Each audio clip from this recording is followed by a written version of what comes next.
Ay mga kadudoy, isang magandang maga. Tayo ngayon ay linggo. Bibisitahin natin yung mais natin doon, gawa ng kailangan natin mag-report doon kung baka may damage nung bagyo. So naghihingi na kasi yung mga kasamahan sa DE ng kwan, sa group, na kung may damage yung mais natin ay picturean natin doon para ma-submit. Kasi yung mais natin mga kadudoy ay naka-insured yan. Pina-insured kasi namin yan. So kung mapapansin nyo, yung iba ng maisan dito ay nagtanim na sila uli. So kuha na sila sa kuan yan, sa problema. Ligtas na ba? So tayo naman doon ay bisitahin pa lang natin kasi hindi tayo nakapagpaani. So yung palay natin bukas sana naka-schedule nun. Kaso may nauna pa sa atin na nagpa-booking. Kaya Martes o Miyerkules tayo. Basta next day tayo. Sunod-sunod kasi yung kuan ng mga tagagapas. So hindi tayo makapag-demand dyan. Depende sa availability ng time nila. Tingnan ko.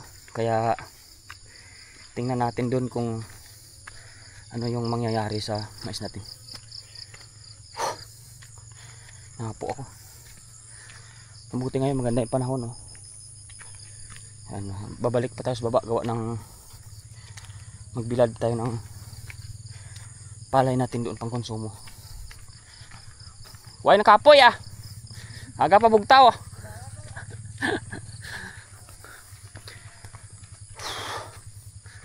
So ganun talaga para makapag ulit tayo sa baba tayo mamaya. Sir, nagkalagaw? Si Quantila naman si Nanginaldo. Yan mga kadudoy, malapit na tayo dito sa isa natin. May kasama tayo, nakita natin na dalawa nag-hiking tagabayan bago dito sa atin. Pero ngayon ay tingin muna tayo ng mga view dito sa taas. Ikot tayo doon para tingnan natin kung may mga sea of clouds pa doon, sana all sea of clouds. So malawak dito sa taas yan. Yan. Hanggang doon pa maganda panahon ngayon, hindi masyado minute. Yan.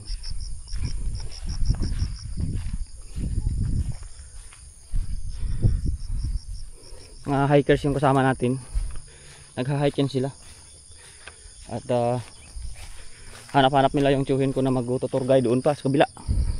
Doon sila magpunta pa sa Panginraon. So turo natin doon mamaya kasi para diretso sa bahay.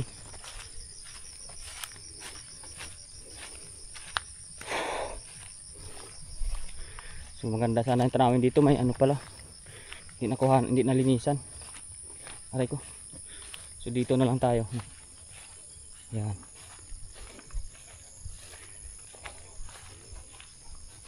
Ay, pinag-sprayhan natin yung mga kadudoy. Buhay na yung ano. So medyo tarik-tarik dito. Yan. Oh, maganda yung araw. Hindi masyado mainit. Yan. Yung mais dito, mas nauna yung mais natin. Pero malapit na rin anihin yun sa kanila.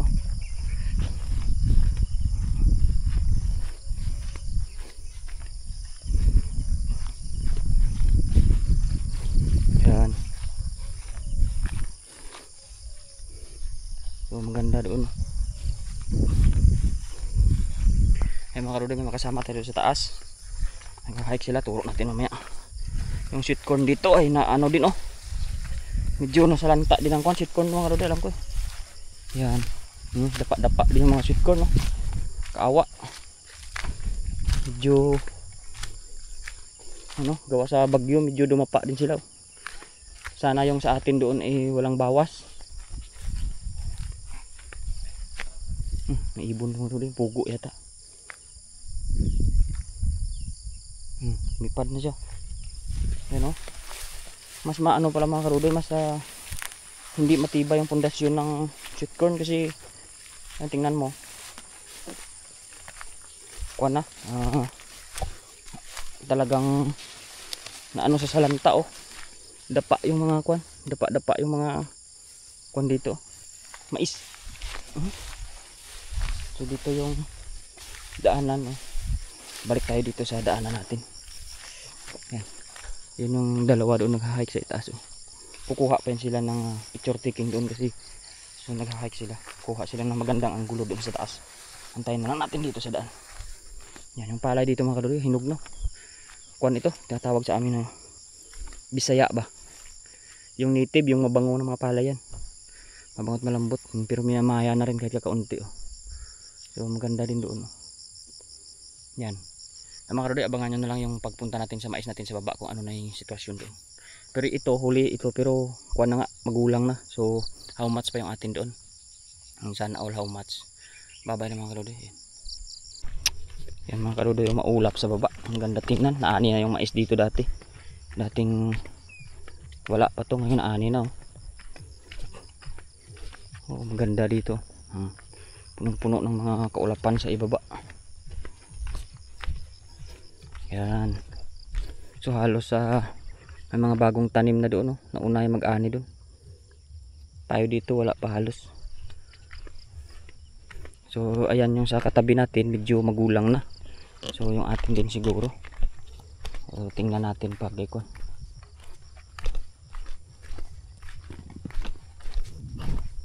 Ang maganda to mga kaluluya, na-sprayhan na nila ulit yung panibago nilang pagtaniman. Kasi yung mga kuan hindi na masyado malaki. Pero kung matitingnan nyo yung lupa, medyo kuan na. Medyo mababaw na siya at hindi na siksik na ba.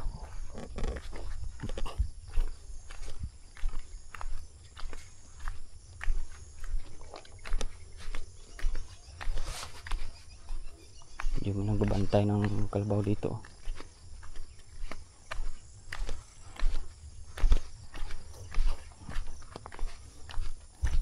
Tingnan natin, malapit na tayo sa mais natin mga kaluluya. Gawa ng andun yung ating area na ini-sprayhan. Malaki na uli yung damo. So hindi na natin ito palampasin mga kaluluya. Siguro sunod na araw pa isprayhan natin dito. Maghanap tayo ng taga-spray. Mahirap na yan. Hindi na ulit magkakakuan dyan. Tawag dun. Makapag tanim tayo, babalik na sa gubat yung kuan. Mabilis ng kuan. Isang buwan lang, ay mga dalawang buwan. Malaki na yung kuan. Laki na yung pinagbago ng kuan. Pinagbago ng tawag dun.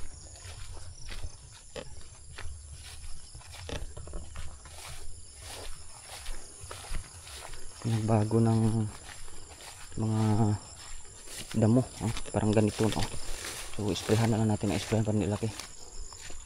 Ako ay parab ay busog doon. Bar tuling nung kuliah ilang may napay man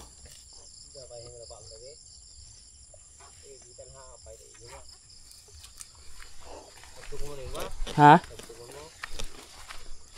Tayo kumbrato malabdong ti. Ito dryer tayo. Mag-uwi karbo. Ha? Para gamay na mo ugato.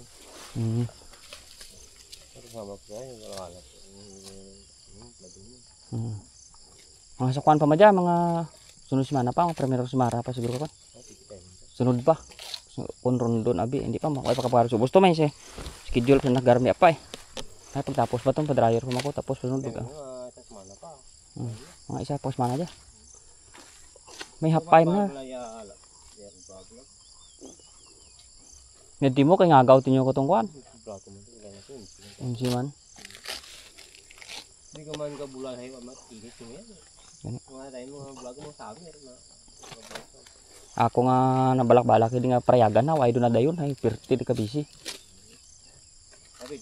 Diya ko mapayagaan ay bala mo kun sa man. May tubig sa singay nyo, mahos ka takot ha. Surog to ha, may wait tanong sa no. Oo, to is babaw da to ha. Wait. Kita mo tong init-init na. Gabiray ta na kag. Ay natin sa sirisid ko mataas sa kumpara dia. Ay ambal ko maka-host mo padto di pila ma lang, lapit-lapit mo lang ha. Para bisan panghugas mo na ba? Ay tubig ta na dalalan timo 8 mineral lintis biak. Ay panghugas mo buhay tong hugasan niya na. Tanaw kay mo. Ay hindi ako matretindog dia. Para lipi-lipi, lipod-lipod sa bukid ah. Ay tara talipok-pok para pantaw-pantaw mo obra mo to. Milas ko ya, wa kita mo ba? Gapon yaman siya. Diyan man diyan. Ay gamay tumba na. Makakali picture natin yung mais natin. Yan lang naman yung una nating kita dito. Kasi pinapapicturean ngayon yung mga mais na ano ba?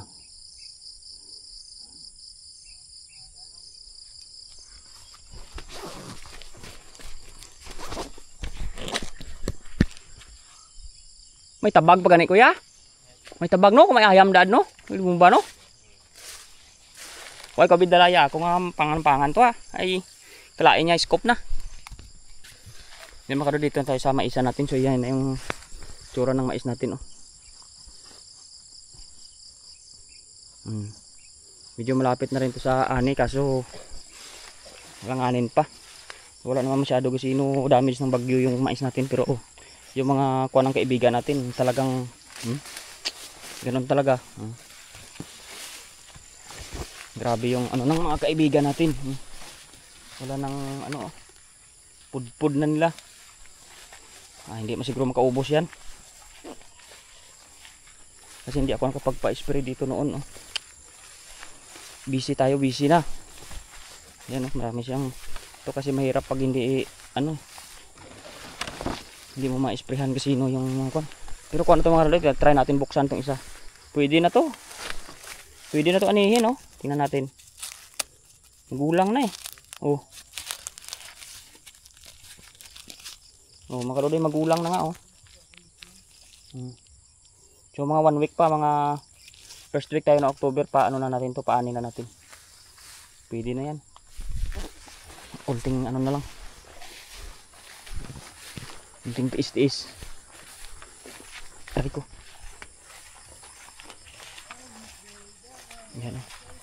Yan. Anihin na talaga itsura niya kaso hindi pa masyad wala pa tayong time ba.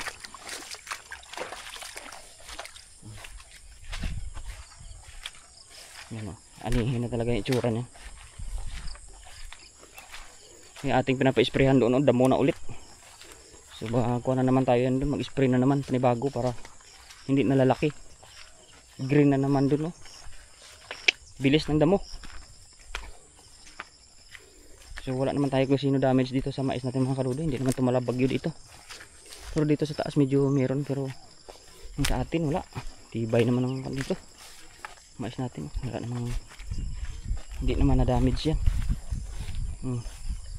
So schedule na lang natin dito ng paani. So kita naman natin wala naman masyadong damage dito. Yung saging natin buhay na masarap na saging ito mga kaludo. Murado to. Ito yan, sunod-sunod itong mga saging natin na murado. Ayan. Ayan aning-ani na talaga yung mais natin. Tinutubuan na nga Ayan. So aning-ani na talaga yung saging natin, buhay na. Ay, punta sa sugat ko yung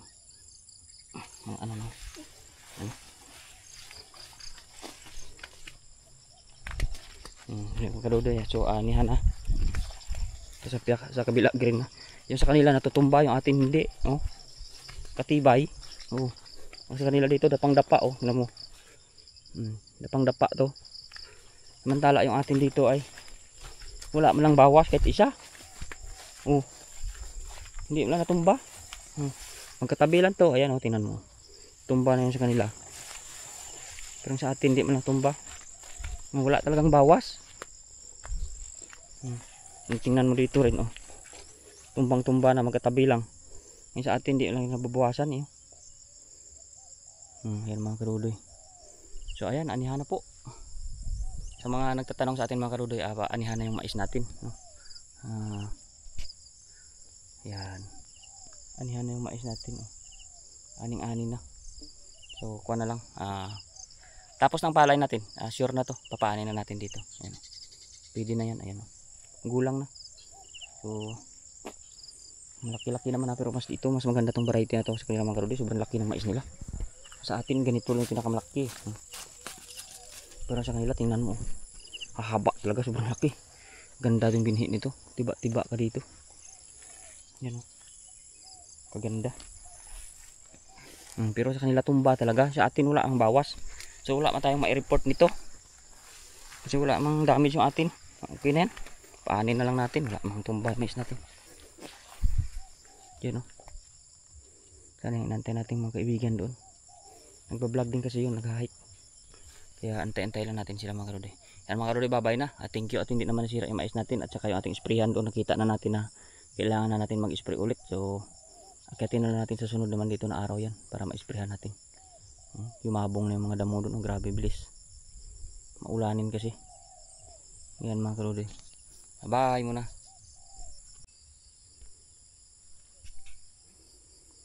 Yun mga karudo, kung makikita ninyo yung mais natin talagang tuyong tuyo na yan. Yan yung pina niya kakuan ngayon. So dito nababansot yung mga buong atin yung liliit. Ayun sa gitna lang yung mga ganda-ganda dyan. Ayun. Yan. Sana po ay makita na ninyo yung ating mga sa nag-aabang ng mais. So ito na yung ating pinakakuan na mais ngayon dito. Doon na mag-spray tayo doon. Green na. Yan. Spray natin sa araw mga 4 na tangkira naman to, 5 o 6 siguro. Yan mga karoli, babay na.